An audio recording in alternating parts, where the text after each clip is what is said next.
I'm Andrea Giles, and you're listening to the Heal from Infidelity podcast, episode number 171, False Confidence. Hello, and welcome to the Heal from Infidelity podcast, where courageous women learn not only to heal from their spouse's betrayal, but to become the boldest, truest, most decisive, and confident versions of themselves ever. If you know there's more for you than the life you're currently living, but don't quite know how to get there, you are in the right place. Stick around to learn how to create a life that will knock your own socks off. Is it possible? It is, and I'm here to show you how.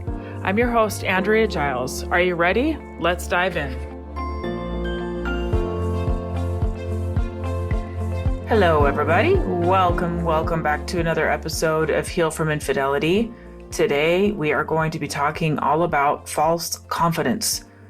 We're going to talk about the illusion of strength versus true empowerment, what it really looks like to really be confident versus the illusion of being confident. After infidelity, a lot of the time, it does unleash something inside you that can feel like confidence, that can feel, on the one hand, everything's been destroyed. There is this low of confidence of, I must not be enough. What's wrong with me that he would go do this kind of thing.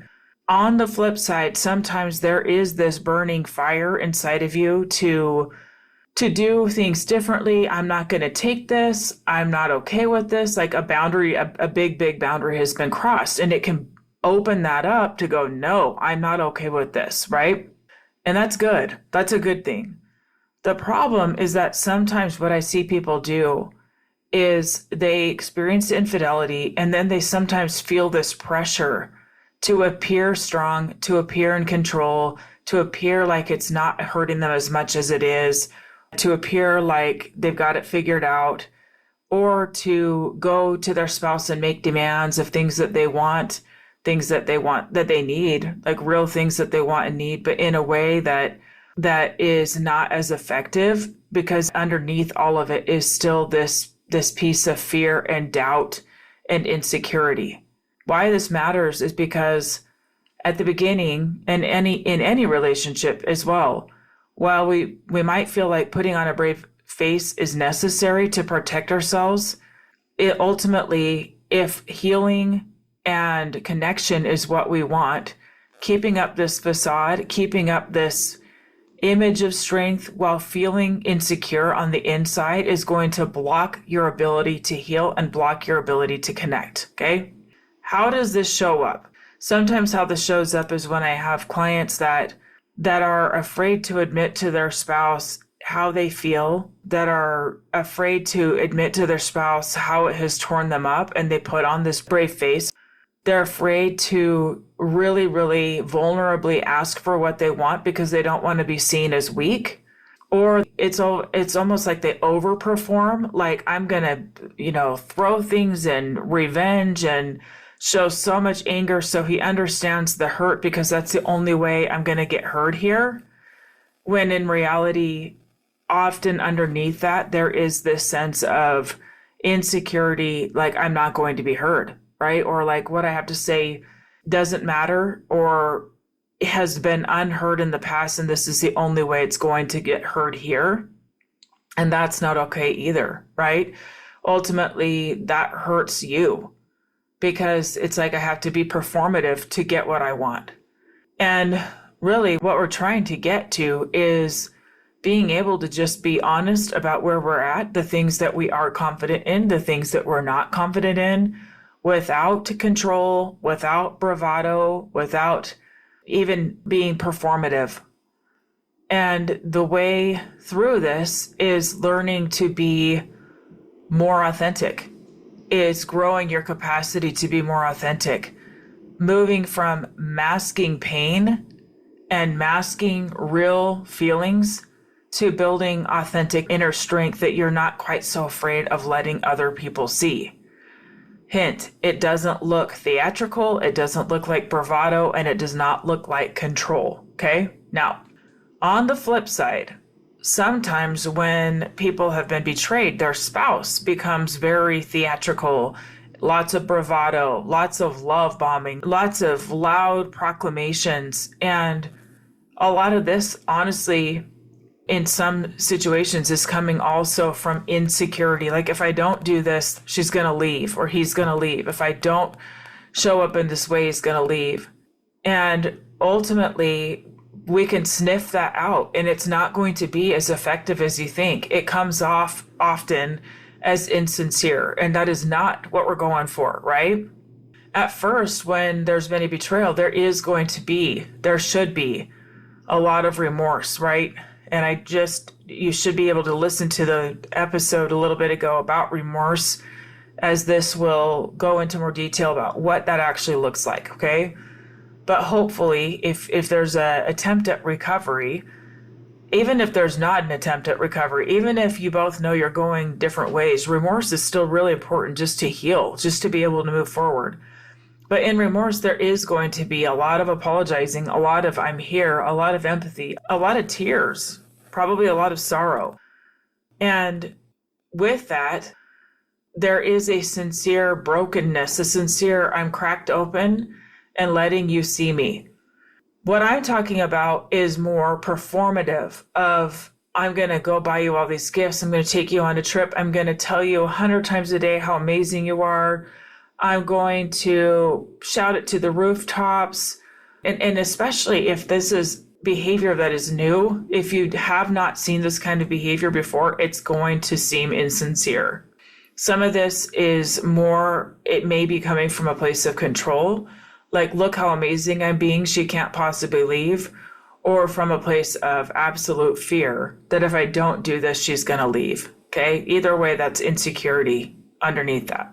Now, in my people who have been hurt, sometimes what they do is they overcompensate by becoming overly assertive or controlling. Overcompensating. When you're trying to recover and when you're trying to rebuild, it is a very natural thing to be almost on the paranoid side of things, to be really like watching every move. But where we get in our way is when we are trying to be controlling because we are afraid of what we might feel if it doesn't go the way we want it to go. Overly assertive, meaning we are kind of speaking up at every turn for everything rather than really thinking about what we're doing, what we're saying, and why.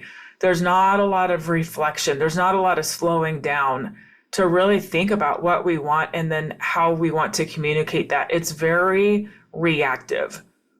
It's very reactive, okay? This is not the energy we want to work with here, okay? Now, sometimes these phrases like I'm over it, I'm moving on, I'm over it, I'm fine, right? Things like that can seem like they're like, look how strong, look how fast she's moving on or he's moving on, or wow, they got through that really fast. And sometimes we do that, and sometimes we might even feel that. We might even feel like look, I'm already okay. My question is, what emotion are you so afraid of feeling?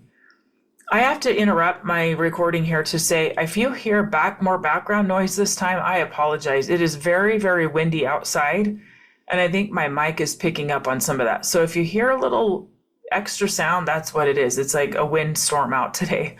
Anyway, why does this happen? We're really afraid of being seen as weak or vulnerable to anyone. Okay, we don't want anyone to see that, but our partner can feel especially threatening, especially after infidelity. We don't want them to see our weakness. We don't want them to see us being vulnerable. It can feel like a way to protect yourself from further harm. For example, if we allow them to see how hurt we are, how devastated, what can happen is we might feel like we are exposing ourselves to them further hurting us by showing them how hurt we are, okay?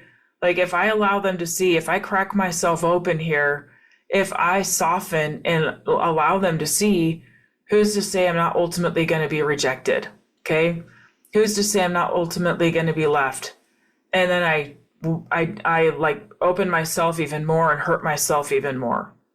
Another reason we do this is because a lot of our cultural conditioning has been that strength means stoicism, that like when we're strong, we're very stoic, that we're very, very stoic and serious and walking through and handling. And I have a memory that is an old memory, but I remember my senior year of high school, I happened to be at a friend's house. I was with my friend. I was at her house when she found out that her boyfriend that she'd been with for quite a while was cheating on her. And I remember being with her, and she instantly ripped all the pictures off her wall that had him. She pulled out all the letters from him, anything that had to do with him, and she just destroyed it right on the spot. She like ripped it all up. And then she acted like everything was fine. And I remember as I was probably 17, taking that in, thinking that's interesting. And at the time, I remember thinking how strong she was. Oh my gosh, look how strong. I did not see her cry. I did not see her cry. And we live in a culture that applauds that says that is so strong. That's so strong. Look at that. And the problem with that is that there's no room to allow emotion through, to feel the feelings, to really do the deep work of feeling the intensity of those things that we need to feel, okay? False confidence delays healing because it does not address the real emotions beneath the surface. We don't even let them up for air. We think that we should be behaving in a certain way, so we try to pretend like we are, and it's not even telling the truth of like how we're actually doing. It's like we're running from ourselves. Now, what is the cost to a relationship when we are in this space of false confidence? False confidence can create distance by shutting out our partners emotionally. It can create so much distance to where we can't have an honest conversation, to where we keep them at arm's length, and we may be trying to control their behaviors so that we feel safe. And we're also saying in the same breath, I'm trying to build trust here. But how can we build trust? How can we see if somebody's being trustworthy if we're trying to control the whole narrative, right? How can we, it can't be done, right? If we are trying to control every move that they make so that we feel safer because there's so much shakiness in us, ultimately, we're not going to actually see if this person is actually trustworthy or not. I want you to imagine teaching a kid to ride a bike, okay? You can watch a kid pedaling that bike, pedaling hard. Look at me go, look at me go. And it can look like they are pedaling their bike. It can look like they've got it, right? But in reality, if there's training wheels there, or if even more, if a parent is like hustling alongside, I know I've done that, right?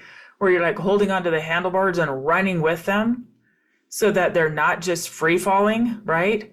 It's not the same.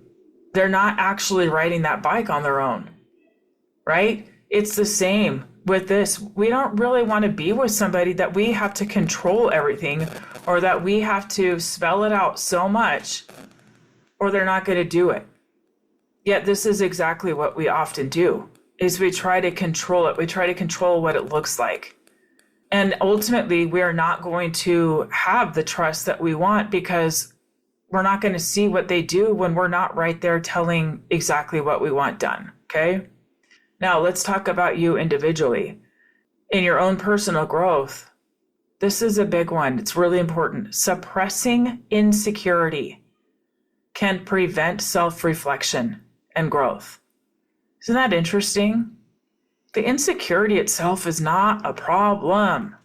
Suppressing it is. Pretending that it's not there. Pretending that you're more confident than you are. Pretending that you've got it more put together than you do. That's the problem. That's the deception. Like, I have to keep this up in order to be okay, in order to not be seen as a crazy person, right? This can lead to so much exhaustion from feeling like you have to perform. I don't want to perform, right? We don't want to be performative at all. We don't want to overperform in angry ways. Like, this is the only way I'm going to get through is if I lose my mind so they can see how angry I am, or if I have to perform by being polite and soft when I actually want to say some things that might hurt their feelings, that might be hard to hear. It can lead to your own exhaustion and your own self-betrayal, right? Now, what is the difference between being assertive and being controlling in infidelity recovery? Assertiveness is expressing your needs and boundaries clearly and respectfully. For example, I need honesty moving forward, and I'd like us to work together on building trust. I'd like us to work together. Let's partner up on this. What does it look like to you? This is kind of what it looks like to me. We're like your partners in it. You're working together. You're having conversations. You are not being a dictator. You are not saying this is exactly what it has to look like, or I won't trust you. That puts so much pressure on you, my friends. Okay? Assertiveness is you taking the time to take stock and inventory of what you actually want, what you need, what your boundaries are, and then expressing them respectfully and clearly.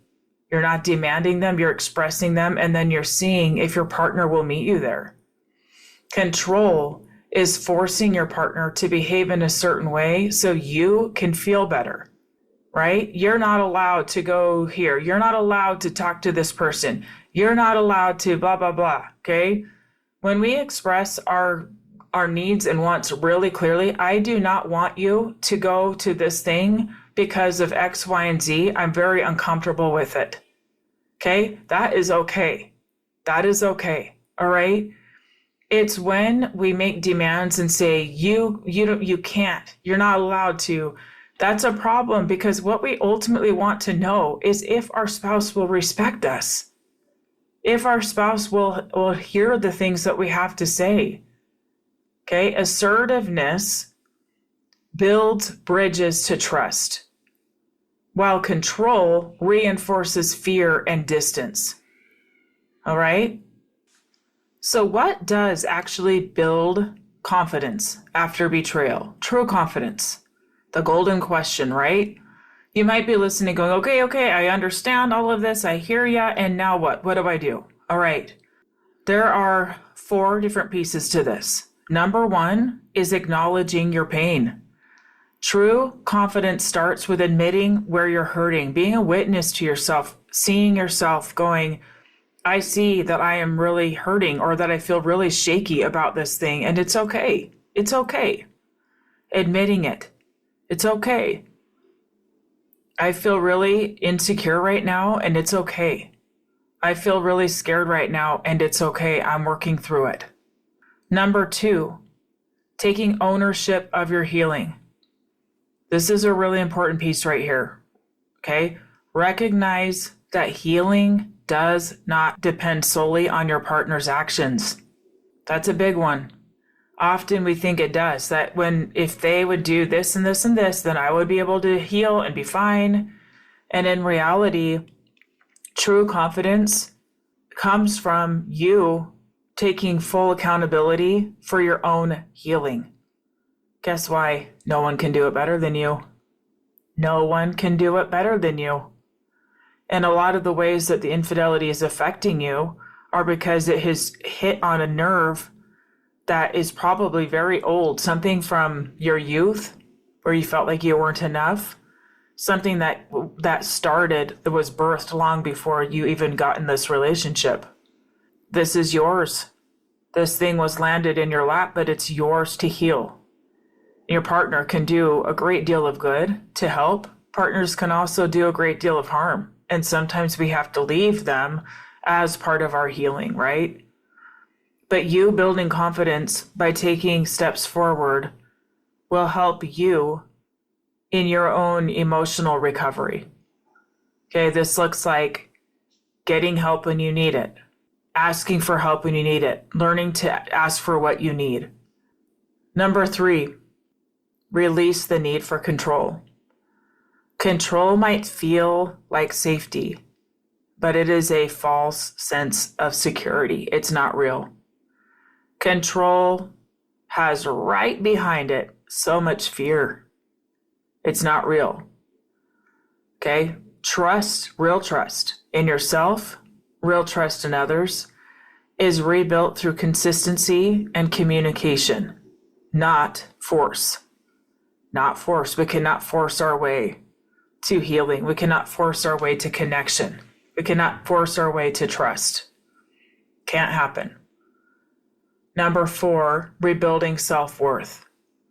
Shift your focus from the betrayal to rediscovering your own value and strengths. Now, this is a big one, okay? So much of our focus is on them, what they're doing, what their recovery is, how are they showing up for me. Part of rebuilding your own self-worth is by shifting the focus to you and giving yourself all of the attention.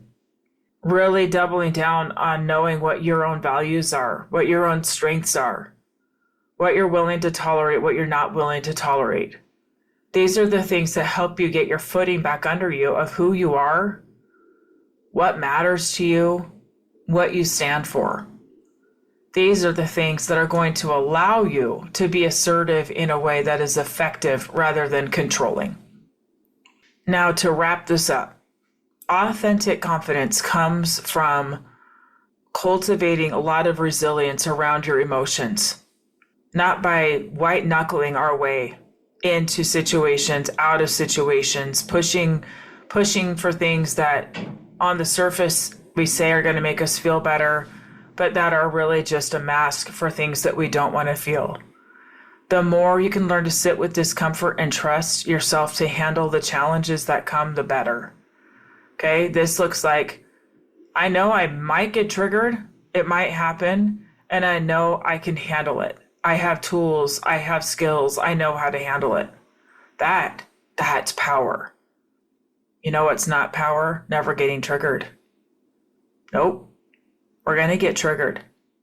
What's power is learning what you're going to do with it. That's power. Practice vulnerability. True confidence allows you to share your fears without shame. That's true confidence, allowing yourself to be seen, the real you, your real fears, your real truth. I'm so scared to trust you again. I'm so scared to take this leap. I'm so scared. I'm so afraid that you're going to hurt me again. I'm so afraid that I'm going to let you in and receive this love that you're now trying to give me, and ultimately that you'll reject me or hurt me again. Okay, that is such a powerful thing, powerful move. And this is what builds confidence and resiliency. And lastly, focus on progress and not perfection. Confidence grows as you see small shifts, small wins. Sometimes they're big. But often it's small ones. It's not reacting in a way you normally would. It's recognizing when you really want to control something and really want to double down on making sure that your partner does something or doesn't do something, and not doing that, shutting your mouth, becoming reflective. Gosh, why do I feel so triggered by that? Wow, that is a strong sensation. I'm going to sit with it and just process this before I do anything with it. That's huge. Okay, that's huge. What I'd like you to do is to check in with yourself in how you're showing up. First of all, are you showing up? Are you keeping quiet? Are you hiding? Are you actually sharing how you're doing, what you're feeling, or are you kind of muting that? Or are you being very, very loud and bold in how you're doing and how you're feeling, and assuming that it's going to protect you temporarily? Are you doing that in an effort to control, in an effort to get him to do what you want, to get something out of it? I want you to check in with yourself and look at where you might be acting with false confidence. And I want you to take one step towards authentic strength. Authentic strength sometimes is loud. Authentic strength is sometimes quiet. Authentic strength is the real you and being present with it and letting other people see it. It's a strong advocate for moving things forward. Authentic strength wants to move things forward, which requires different things of us. All right. Thank you for being here today. I always enjoy chatting with you. I hope that you're doing well. Hope you found this useful. And for those of you who may be new around here, or for those of you who have been here for a long time and have never left a review, I would be very, very grateful if you'd take the time to go leave my podcast a review. It helps so much to get in front of people. Take the time to do that. You can change your name so that no one knows it's you, and leave an anonymous review or make up a name. I've had people do that too. All right. Thank you. Be sure to check the show notes for current offerings, things that I'm doing, ways to work with me. And I will talk to you very, very soon. Bye-bye. Thank you for listening to the Heal from Infidelity podcast. If you would like to be kept in the know about upcoming free classes, new podcast episodes, and other ways of working with me, go subscribe to my weekly email. You can subscribe at AndreaGiles.com/lies-about-infidelity/. Again, it's AndreaGiles.com/lies-about-infidelity/. I will see you next time.